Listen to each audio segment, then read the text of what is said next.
बिस्मिल्लाहिर्रहमानिर्रहीम। अस्सलाम वालेकुम। कैसे हैं आप? उम्मीद है कि आप सब खैरियत से होंगे। तो आज ही फ्राइडे है, तो आज भी मैं आपके साथ अपनी फ्राइडे की रूटीन शेयर करूंगी और आज मैं सुबह नाश्ते से लेके दिन के खाने तक आपके साथ अपनी रूटीन शेयर करूंगी। तो ये मैं किचन में आई हूँ, तो किचन में कुछ चीज़ें बिखरी पड़ी हुई थी और रात को हम लोग खाने के बाद बर्तन वगैरह तो वॉश करके ही सोते हैं, लेकिन ये है कि उसके बाद भी जब हम लेट नाइट बैठते हैं, कोई गपशप करते हैं, तो फिर ये होता है कि खाने पीने का सिलसिला जारी रहता है। तो वो कुछ बर्तन होते हैं जो कभी कभार हमारे रात को पड़े होते हैं, तो वो फिर सुबह जब किचन में आते हैं तो उनका सामना करना पड़ता है। तो यहाँ पर कुछ बर्तन ऐसे भी थे तो जो वाश थे, लेकिन उनको हमने सेट नहीं था किया। तो मैंने कहा कि सबसे पहले ना ये टोकरी वगैरह खाली कर लेती हूँ और जो चीज़ें बिखरी पड़ी हैं उनको भी समेट लेती हूँ, क्योंकि जब नाश्ता वगैरह बनाना होता है तो फिर यही होता है कि किचन आपका क्लीन हो, काउंटर टॉप भी क्लीन हो, तो फिर ये है कि काम करने का मज़ा भी आता है। तो यहाँ पर बिल्कुल मैंने भी ऐसे ही किया कि मैंने सबसे पहले काउंटर वगैरह को भी क्लीन किया।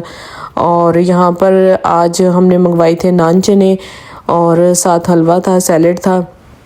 तो सबसे पहले मैंने इनको बर्तन में निकाल लिया और साथ ही ना जब हमारे घर में नान आते हैं तो हम नान को फ्राई करते हैं और नान को फ्राई करके खाने का मज़ा आता है। अब ये नहीं है कि सारे ही फ्राई नान खाते हैं, कुछ हैं जो नहीं भी खाते, तो उनके लिए तो फिर हम सिंपल सा ऐसे ही रख लेते हैं। बाकी ये है कि अब मुझे भी आजकल थोड़ा सा शौक़ है कि फ्राई नान हो, तो मैं भी फ्राई नान खाती हूँ। तो सबसे पहले तो मैं चने, हलवा, सैलेड और जो रायता आया हुआ है उसको मैं बर्तन में डाल लूँगी, क्योंकि इनको पहले अगर कर लेना तो इससे भी काफ़ी काम आपका निपट जाता है। और ये होता है कि चले बर्तन में डाल दिए, ये चीज़ें शॉपर वगैरह में नहीं है। पिछले दिनों में बारिशों का काफ़ी सिलसिला जारी रहा, तो उसकी वजह से काफ़ी मौसम अच्छा था, किचन में काम करने का भी ये कि मज़ा आ रहा था। और आज थोड़ी सी गर्मी थी और बारिशें तो अल्लाह ताला की तरफ से रहमत होती हैं, लेकिन लोग कहते हैं कि कभी कभार ये ज़हमत भी बन जाती है, कि जैसा कि अब काफ़ी सैलाब की जो तबाहकारियाँ सुनने में आ रही हैं ना, तो अल्लाह ताला उन लोगों पर जो इसका शिकार हुए हैं अपना खास करम और फजल फरमाए। तो बस ये है कि हम लोग उनके लिए दुआ कर सकते हैं और अल्लाह ताला हर इंसान को इस तरह की जो कुदरती आफात हैं अल्लाह पाक खुद ही उनको महफूज करें। और ये है कि हम दुआ गो हैं उन लोगों के लिए कि जो इस तरह की नागहानी कुदरती जो आफात होती हैं उसका शिकार हुए हैं। अच्छा जी, अब इन्हीं बातों के दौरान जी मैंने बर्तन वगैरह भी निकाल लिए थे और साथ मैंने कहा कि चले मैं काउंटर टॉप को क्लीन करती हूँ और ये है कि इनको बाहर टेबल पर लगा आती हूँ। और साथ ही साथ मैंने जो है नान भी फ्राई करने थे। नान तो मैंने ज़्यादा नहीं थे करने, क्योंकि आज गले ख़राब थे तो थोड़ा सा अवॉइड कर रहे थे कि जो खाते भी हैं। तो हालांकि मेरा भी ख़राब है, लेकिन फिर भी मैंने ज़ुबान का जो चस्का था वो ज़रूर लगाया। मैंने कहा ऐसे नान नहीं खाऊंगी मैं। अच्छा, पहले तो मैं नान ऐसे ही खा लिया करती थी, लेकिन अब यह है कि शौक़ आया हुआ है कि फ्राई नान हो। अच्छा, कुछ चीज़ें तो मैंने लगा दी थी, लेकिन ये था कि चाय गरम गरम ही पीने का मज़ा आता है। तो बस सब टेबल पर आने वाले थे तो तभी मैंने इसके अंदर ना कहवे में दूध डाला था और साथ जो 2-3 नान फ्राई करने थे। इतना टाइम नहीं लगता, नान भी गरम हो तो मज़ा आता है, गरम गरम सा आए और साथ आप चाय के साथ उसको खाएँ तो बहुत मज़ा आता है।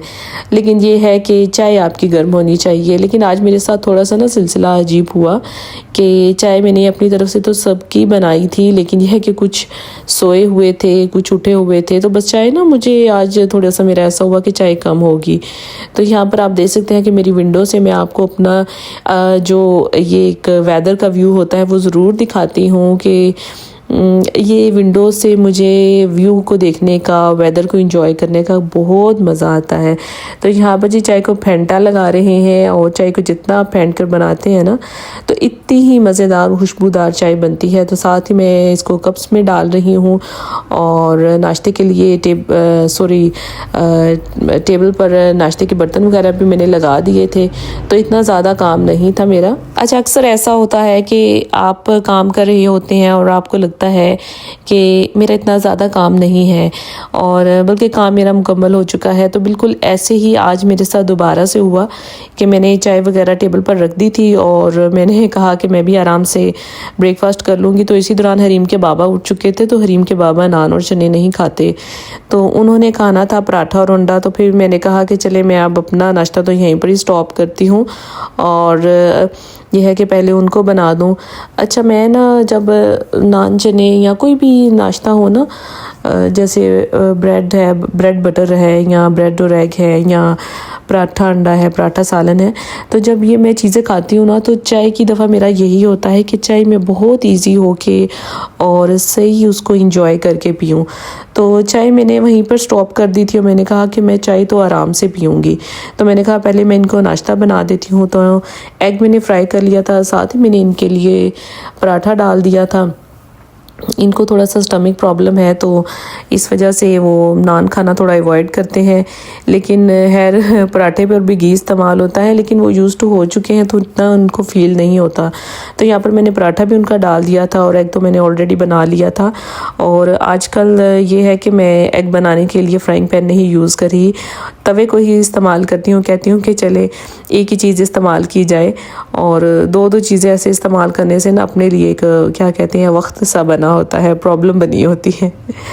और पहले माएँ कौन सा फ्राइंग पैन इस्तेमाल करती थी, वो भी तवे पर ही अंडा फ्राई करती थी और उसी पे ही पराठा वगैरह बना करता था।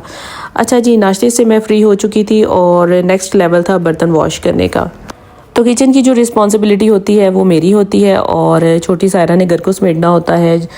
जो घर की सफाई होती है उससे रिलेट जो चीज़ें भी बिखरी पड़ी होती हैं और जो बेडशीट्स वगैरह होती हैं उसको सायरा ही देखती है और मैं किचन क्लीन कर लेती हूँ।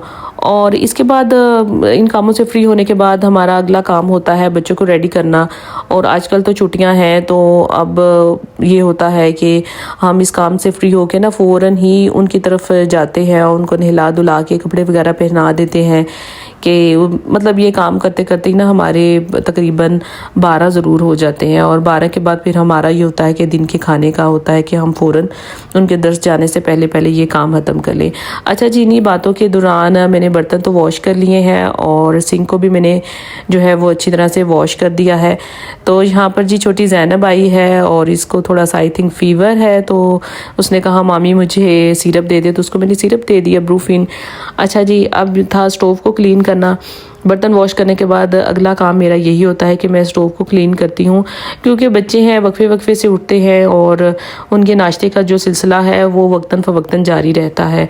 तो अगर मेरा स्टोव क्लीन हो जाए ना तो फिर चले ये होता है कि फिर नाश्ता जितनी देर तक मर्ज़ी बनता रहे तो इतना इशू नहीं होता। अब बस ये है कि बच्चों की 3 छुट्टियां रह गई हैं, नहीं 3 तो नहीं सॉरी 2 रह गई हैं। तो फिर ये है कि वो अपनी रूटीन सही जो है ना वो बन जाएगी कि बच्चे टाइम से उठा करेंगे स्कूल जाना, तो एक बड़ी अच्छी सी रूटीन बन जाती है। और छुट्टियों में फिर हमारा जो है वो रूटीन काफ़ी टफ हो जाती है और एक कह लें कि टाइम टेबल नहीं है अच्छा सा बनता। बच्चे ये है कि रात को लेट सोते हैं और सुबह भी लेट उठते हैं, तो बस ऐसे ही ये है कि रूटीन ख़राब हुई होती है। अच्छा जी, स्टोव क्लीन करने के बाद साथ ही यहाँ पर काउंटर को मैंने क्लीन करना था और काउंटर को भी मैं अच्छी तरह से वॉश करती हूँ और वॉश करने के बाद फिर मैं इसको वाइप आउट करती हूँ। अच्छा, मुझे बिल्कुल भी जस्ट ये है कि इसके ऊपर कपड़ा यूज़ करना अच्छा नहीं लगता। ये है कि इसको मैं ज़रूर मॉर्निंग में जब किचन क्लीन करती हूँ ना तो इसको वॉश करती हूँ। तो यहाँ पर किचन के काम से मैं फ्री हो चुकी थी, तो साथ ही मेरा अगला काम था कपड़े आयरन करने का। और आज फ्राइडे था तो फ्राइडे को भी ये है कि टाइम से ही ये काम भी ख़त्म करना होता है। और फ्राइडे को तो मेरी बहुत ये कोशिश होती है कि बच्चों को ज़रूर नहलाया जाए, क्योंकि एक बड़ा मुबारक दिन है और इस दिन का ना हमें इस चीज़ों के हवाले से खुसूसी ख्याल रखना चाहिए कि साफ़ सुथरे कपड़े पहने, गुस्ल लें और ये है कि नमाज का जो है एहतमाम करें कि जुम्मे की नमाज़ है तो साफ़ सुथरे कपड़े पहने। तो बच्चों के हवाले से भी फिर मेरा यही रहता है कि बच्चों को भी साफ़ सुथरे कपड़े, और ख़ास तौर पर मेरा ये होता है कि बच्चे आज के दिन शलवार कमीज़ पहने। और मेरे फ़ारूक ने तो आज ज़िद की थी कि मैंने बाबा के जैसे ही कपड़े पहनने हैं। तो जब इनके बाबा पहनते हैं शलवार कमीज़ फ्राइडे को, तो उसको भी बहुत शौक़ होता है कि मैंने भी सेम टू सेम वैसे ही पहनने हैं। तो जस्ट हमारा एक वाइट कलर का सूट है कि जो बाबा के साथ उसके मैच करता है, तो फिर वाइट मैं उसको ज़रूर कर देती हूँ। तो बच्चों ने बात ले लिया था और कपड़े भी पहन लिए थे। तो हरीम तो सीधा बालकनी में आ गई थी और इसने यहाँ पर कैनवस पे आजकल पेंटिंग स्टार्ट की हुई है। थोड़ा सा ब्रेसलेट वाला काम थोड़ा सा पीछे अभी हो गया है, और पेंटिंग का भी इसको काफ़ी ज़्यादा शौक़ है। और ये 2 कैनवस इसको गिफ्ट्स मिले थे, और बस आजकल इन्हीं की सख्ती आई हुई है। तो यहाँ पर थोड़ी थोड़ी सी ना हवा भी चल रही थी, तो अच्छा मौसम अभी भी हो रहा था कि कभी धूप और कभी थोड़ी थोड़ी सी छाँव। तो आजकल ये है कि दिन भी ना महसूस होता है कि थोड़े से छोटे हो रहे हैं, और नमाज का टाइम जब अजान होती है तो उससे भी काफ़ी पता चलता है कि टाइम में काफ़ी ज़्यादा फ़र्क आ गया है। तो जब मैं हरीम की पेंटिंग का क्लिप ले रही थी तो हरीम ने कहा ममा अभी तो ये इनकम्प्लीट है। तो मैंने कहा कोई बात नहीं, मुझे पता है कि आप जल्दी कर लेती हैं, तो मैं इसका लास्ट पे भी क्लिप ले लूँगी। तो ये जी हमारी कैनवस पर पेंटिंग रेडी हो चुकी है। समझ तो मुझे आई नहीं कि बनी क्या है, लेकिन मैंने उसको अप्रिशिएट काफ़ी ज़्यादा किया। अच्छा जी, साथ ही जी मैंने किचन का रुख किया, और आज मैंने बनाने थे नान समोसे, मैंने समोसे बनाने थे, नान हमने मंगवाने थे। काफ़ी दिनों से कॉलेज की काफ़ी ज़्यादा याद आ रही थी कि वहाँ पर हम नान पकोड़े, नान समोसे और नान टिक्की खाया करते थे। तो मैंने ये डिसाइड किया था एक दिन पहले ही कि सुबह मैं समोसे बनाऊँगी और नान हम लोग मंगवा लेंगे। अच्छा, मैं अक्सर फ्री होती हूँ तो मैं कॉलेज के दिनों के काफ़ी ज़्यादा मिस करती हूँ कि वो एक इतनी मज़े की एज होती है कि जिसमें आप केयरलेस होते हो, आप पे कोई रिस्पॉन्सिबिलिटी नहीं होती, आप हर चीज़ को काफ़ी ज़्यादा इंजॉय करते हो। और स्पेशली आप जब मौसम अच्छा होता था ना, जैसे बारिश हो रही होती थी, तो मुझे याद है कि कैंटीन पर पकोड़े और टिक्कियाँ बन रही होती थी ताज़ी ताज़ी सी, तो बस यही दिल करता होता था कि गरम गरम सी हम लोग नान टिक्की खाएँ और नान पकोड़े। तो ग्राउंड जो होता था ना कच्चा सा थोड़ा सा होता था, और बारिश की वजह से यही होता है ना कि स्लिप हो जाएगा पाँव, तो वहाँ पर हम बड़े आहिस्ता से कदम रखते हुए कैंटीन पर जाते थे और नान टिक्की और नान पकोड़े लेकर आते थे। तो बस वही दिनों को याद करते हुए मैंने आज समोसे बनाने थे। अच्छा, यहाँ पर मैंने मैदा लिया था, मैदे में मैंने नमक डाला था, और ऑयल मैंने तकरीबन 5 से 6 टेबल स्पून डाला था, और साथ मैंने घी लिया था तकरीबन 2 टेबल स्पून। तो ये सिंपल से इंग्रेडिएंट्स मैंने इसके अंदर डाले थे, और इसको मैंने अच्छी तरह से नीट कर लिया था। और नीट करने से पहले ना ये देखना था कि इसके अंदर ना एक वो बनता है, क्या कहते हैं, कि जब आटा इकट्ठा होना स्टार्ट हो जाता है, और अगर आपका आटा, जैसे अभी मैं आपको दिखाती हूँ कि जब आप मिक्स करते हैं ना, तो बड़ी अच्छी सी एक ये देखें ऐसे इसकी ना कि थोड़ा सा इकट्ठा होना स्टार्ट होता है ना, तो लेकिन ये भी मेरा इकट्ठा नहीं हो रहा, तो मैं साथ ही साथ ना इसके अंदर थोड़ा सा ऑयल या घी डाल लूँगी, और साथ ही इसको पानी के साथ नीट करना स्टार्ट कर दूँगी। और ये जो डो आपने रेडी करनी होती है ना, ये काफ़ी ज़्यादा हार्ड करनी होती है, क्योंकि जितनी ज़्यादा ये हार्ड बनेगी ना, तो उतने ही क्रिस्प समोसे जो होते हैं वो क्रिस्पी बनते हैं। तो यहाँ पर ये थोड़ा सा ये है कि आपका ज़ोर तो लगता है कि गूंदने में थोड़ी सी मुश्किल होती है, लेकिन पानी यहाँ पर आपने बिल्कुल थोड़ा थोड़ा सा, ऐसे कह लें कि आपने हाथ को जैसे गीला करना होता है ना, तो वैसे ही ये इस स्टेज पे आपने इसको नीड करना होता है, और बिल्कुल आपने इसको सख्त जो होता है ना डो, वो रेडी करनी होती है, तो तभी क्रिस्पी हमारे समोसे बनते हैं। तो स्टार्ट में जब मैं बनाया करती थी ना, तो मेरा आटा ना सॉफ्ट हो जाया करता था, तो उसकी वजह से फिर ये है कि समोसे क्रिस्पी नहीं थे बनते। तो यहाँ पर आप देखें ना कि कितनी हार्ड है ये इसकी डो बनी है। अच्छा, यहाँ पर मैं आपको बताना भूल गई थी कि मैंने इसके अंदर सफ़ेद ज़ीरा और 1 टीस्पून अजवाइन भी ऐड की थी। तो यहाँ पर देखें जी, छोटी सायरा ने चटनी रेडी की थी, तो साथ ही मैंने दही के अंदर मिक्स कर दी थी, और हमने भी समोसे और नान खाने का ना भरपूर मज़ा लेना था। अच्छा, हालांकि अब कॉलेज में तो ज़ाहिर चटनी वगैरह नहीं मिलती, तो घर में फिर ये है कि जब आप इस तरह की चीज़ें बनाते हैं ना, तो ये हमारे लिए एक लाजमी हिस्सा हो जाती है ना चटनी बनाना। तो यहाँ पर दिल कर रहा था कि चटनी भी हरी हरी सी हो। तो यहाँ पर जी मटीरियल भी रेडी करना था समोसे की फिलिंग के लिए, और प्याज वगैरह काट लिए थे, और फिलिंग हमने करनी थी आलू की। तो आलू बॉईल करने के पहले ही रखे हुए थे, तो आलू अभी गल चुके थे, तो अभी इनको पानी में से निकाल लेना था। तो इसी तरह हरीम मेरे पास किचन में आई और कहा मम्मा मेरे पेट में काफ़ी ज़्यादा दर्द है, तो उसको फिर मैंने मेडिसिन दे दी थी। तो माओं के ना ये सिलसिले जारी रहते हैं कि किचन के कामों के दौरान ही बच्चे कभी आपको कह रही होते हैं कि पेट में दर्द है, और बस इस तरह के छोटे छोटे से मसले मसाइल ना, आजकल मौसम भी कुछ इस तरह का है ना, तो ये इशू चलते आ रहे हैं। तो यहाँ पर जी कढ़ाई में ऑयल में थोड़ा सा डाल लिया है, साथ ही मैंने इसके अंदर एक बड़ी साइज़ की प्याज ले ली थी और उसको बारीक सा काट लिया था। बारीक तो कोई नहीं थी, वैसे थोड़ी मोटी ही थी, और मैंने इनका कलर करना था लाइट गोल्डन सा। अच्छा जी, साथ ही साथ किचन में दूसरे काम भी हो रहे हैं, चीज़ें बिखरी पड़ी हुई हैं, तो ये आपको वीडियो देखने में शायद काम थोड़ा सा ना छोटा लग रहा होगा, लेकिन ये काम काफ़ी लंबा था और इसको मुकम्मल करते हुए मेरे तकरीबन 2:30-3 हो गए थे। तो प्याज का कलर थोड़ा सा चेंज हो रहा है, तो साथ ही मैंने इसके अंदर थोड़ा सा ज़ीरा ऐड कर दिया था और नमक भी। और नमक कहते हैं कि जब आप डालते हैं तो जल्दी से प्याज थोड़ी ब्राउन हो जाती हैं। तो बाकी स्पाइसेस सिंपल ही हैं, इसके अंदर हल्दी डाली है, लाल मिर्च डाली है और कुटी लाल मिर्च इसके अंदर ऐड की है। तो यहाँ पर आलू बॉयल हो चुके थे, तो अच्छा यहाँ पर मैं इनको मैश करना भूल गई थी, तो साथ ही मैंने मैश कर लिए थे। तो मसाले के अंदर यहाँ पर मैंने मैश्ड पोटैटोस ऐड कर दिए हैं, तो साथ ही इनको मैं अच्छी तरह से मिक्स कर लूँगी। तो ये सिंपल सा हमारा मटेरियल है, और अब हमने इसके अंदर डालना है धनिया और हरी मिर्चें। हरी मिर्चें डालने को दिल तो नहीं था कर रहा कि बच्चों ने भी खाने हैं, लेकिन हरी मिर्चें फिर ये है कि मैंने कहा कि थोड़ी सी डाल लेती हूँ, अच्छा फ्लेवर आता है इनका। अच्छा, आलू का ये मटेरियल रेडी करते हुए ना आलू को बिल्कुल भी मैश नहीं करना होता, बल्कि इसमें ना थोड़े छोटे साइज़ के साबुत से ना आलू ज़रूर छोड़ने चाहिए। जैसे हम समोसे खाते हैं ना, तो उसके अंदर पोटैटोज़ बिल्कुल मैश नहीं होते, बल्कि थोड़े छोटे साइज़ के ना साबुत से भी आ रहे होते हैं। तो यहाँ पर आलू का मसाला रेडी हो चुका है, अब इसको ठंडा होने के लिए रख देंगे। अच्छा, मैंने कहा कि साथ ही ना मैं छोटे से पेड़े बना लेती हूँ, ये काम भी मुकम्मल हो जाए। और यहाँ पर मैं थोड़ा सा मैदा ले रही हूँ, मैदे ने हुश्के का काम देना है, और इसकी मदद से मैं छोटे छोटे से पेड़े बना लूँगी और फिर गोल सी रोटियाँ इनकी बनानी है। और जो पेड़े बनाने हैं वो बहुत बड़े नहीं लेने, बल्कि छोटे साइज़ के लेने हैं। अच्छा, अब ना मुझे समोसों से बात ये याद आ गई कि अभी आम दिनों में ना आलू वाले समोसे मुझे बहुत अच्छे लगते हैं खाने में, लेकिन जब रमज़ान आता है ना, तो पता नहीं क्या है कि मेरे से आलू वाला समोसा बिल्कुल भी रमज़ान में नहीं खाया जाता। हर रमज़ान में मेरा यही होता है कि चिकन का समोसा हो, और ये मेरी आदत ना शुरू से है कि जब भी रमज़ान में आता है ना, तो हमारे घर में कभी भी आलू के समोसे नहीं आए थे, बल्कि चिकन के समोसे आते थे। बाकी आम दिनों में मुझे इतना महसूस नहीं होता, तब तो मैं बड़े शौक से खा रही होती हूँ आलू के समोसे। बस एक रमज़ानुल मुबारक है कि जिसमें यही दिल करता है कि चिकन के समोसे हों। अच्छा, पहले रमज़ान में चिकन के समोसे मिला करते थे, तो बहुत ही अच्छे होते थे कि मतलब पता चल रहा होता था कि ये चिकन के समोसे हैं। चिकन इतनी ज़्यादा क्वांटिटी में ऐड किया जाता था। लेकिन अब क्या है, कुछ सालों से ऐसा हो गया है हमारे यहाँ, आई डोंट नो कि बाकी सिटीज़ में शायद ऐसा ना हो, लेकिन हमारे इधर गुजरात सिटी में ऐसा होता है कि वो वेजिटेबल समोसा सेल कर रहे होते हैं और चिकन कहीं कहीं होता है, तो नाम उसको उन्होंने चिकन समोसे का दिया होता है और एक्चुअल वो वेजिटेबल समोसा होता है। तो हालांकि जेहलम में मेरा मेका वहाँ पे है, तो वहाँ पर से ही प्रॉपर जो है वो चिकन के समोसे होते हैं। अब ये नहीं है कि मेरा मेका है तो मैं इस वजह से उनकी साइड ले रही हूँ, लेकिन एक्चुअली बात ये है।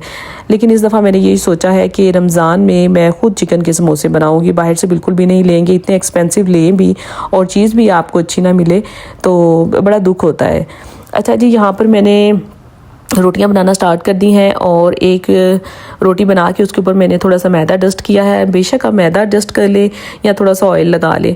अच्छा जी, तकरीबन मेरे ख्याल में 4 से 5 मैंने रोटियां इसी तरह मैदा डस्ट करके ना इकट्ठी ऊपर एक दूसरे के ऊपर रख दी हैं, और साथ ही नाइफ़ की मदद से इनको मैं सेंटर में से कट कर लूँगी। तो ये रोटियाँ हैं आई थिंक 5, और ये मेरे समोसे बन गए हैं 10। तो साथ ही अब मैं समोसे बनाना स्टार्ट कर दूँगी, और मैंने लिया है पानी, और पानी बाइंडिंग का काम देगा। अच्छा, समोसे बनाने के लिए मैंने डो काफ़ी ज़्यादा रेडी कर ली थी, और मैं खुद परेशान हो रही थी कि ये मैंने इतनी ज़्यादा नीड कर ली है। और मैंने समोसे तो काफ़ी ज़्यादा बनाने थे, आलमोस्ट 20 से ऊपर बनाने थे, लेकिन ये काफ़ी ज़्यादा डो थी। और हाफ़ के जी अगर आप मैदा लेते हैं तो आपके तकरीबन 16 समोसे इजीली बन जाते हैं। ठीक है, मतलब यह है कि आप हाफ़ के जी अगर मैदा लेते हैं, 8 उसकी रोटियां बनाते हैं, तो 16 आपके समोसे बन जाते हैं। तो जब भी आप समोसे बनाएं ना, तो ये क्वांटिटी का आपने ज़रूर ख्याल रखना है। अच्छा, अब मैंने फिर ये सोचा कि पहले तो मेरा ये था कि इसके ना छोटे से पराठे बना लूँगी और बाद में इसके अंदर चिकन ऐड कर लूँगी, लेकिन फिर उसको भी मैंने चेंज कर दिया। फूफा ने मुझे कहा कि इसके ना तुम बना लो नमक पारे, तो मैंने उस आटे को फिर इस तरह यूटिलाइज़ किया कि मैंने उसके नमक पारे बनाए। तो यही जो मटेरियल है नमक पारे के लिए भी इस्तेमाल हो जाएगा। तो समोसे बनाना मैंने स्टार्ट कर दिए थे। साथ ही मैंने आपको इसकी टिप भी दे दी कि जब भी आप समोसे बनाएं तो इसी डो को आप नमक पारे बनाने के लिए भी रेडी कर सकते हैं।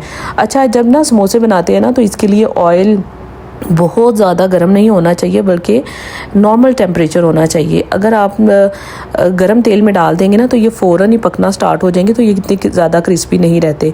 अच्छा जी, मैंने कहा कि अभी मैंने बनाने थे और समोसे, लेकिन मैंने कहा आपको मैं दिखाती हूँ कि कॉलेज का जो वक्त है कि जिसमें समोसे को ऐसे नान के अंदर रख के और ऐसे नान को फ़ोल्ड करके खाया जाता था। इवन कि मैं भूल गई थी कि इसको फ़ोल्ड कैसे करना है, तो मैंने छोटी सायरा को बुलाया था। मैंने कहा मुझे याद नहीं आ रहा कि कैसे समोसे को रखते थे। तो जी यहाँ पर फिर उसने मुझे बताया, और साथ ही जी उसने थोड़ा सा इसके अंदर ना चाट मसाला भी ऐड किया था कि चाट मसाला डाल के खाने का भी मज़ा आता है, लेकिन हमारे पास तो तब होता ही नहीं था ना चाट मसाला। तो यहाँ पर सब नान और समोसे इंजॉय कर रहे हैं। अच्छा जी, कज़न्स आए हुए हैं बच्चों के, तो उनको काफ़ी ज़्यादा शौक़ होता है कि मामी हमें रोज़ाना कोई रेसिपी बना कर दें, और मेरे से फरमाइश की जा रही होती है। तो यहाँ पर मैंने छोटी ज़ैनब का क्लिप लिया है, बहुत ही प्यारी बातें करती है वो। मसला क्या है? किसको मसला है? इसको कोई मसला नहीं है। होता है। अच्छा, आप घर चली जाए ना अपने। नहीं, क्यों नहीं जाना? लेट जाना है ना। लेट जाना है? हाँ, किसके साथ जाओगी? मामा के साथ। मामा के साथ? हाँ, आपको अपने कजन्स के साथ मज़ा आता है? आता है। कितना मज़ा आता है? सारे दिन। मुझे आवाज़ नहीं आ रही आपकी। सारे दिन आता है। सारा दिन आता है? हाँ, हाँ बोलते हैं। मैं ऐसे ही बोलती हूँ। क्या?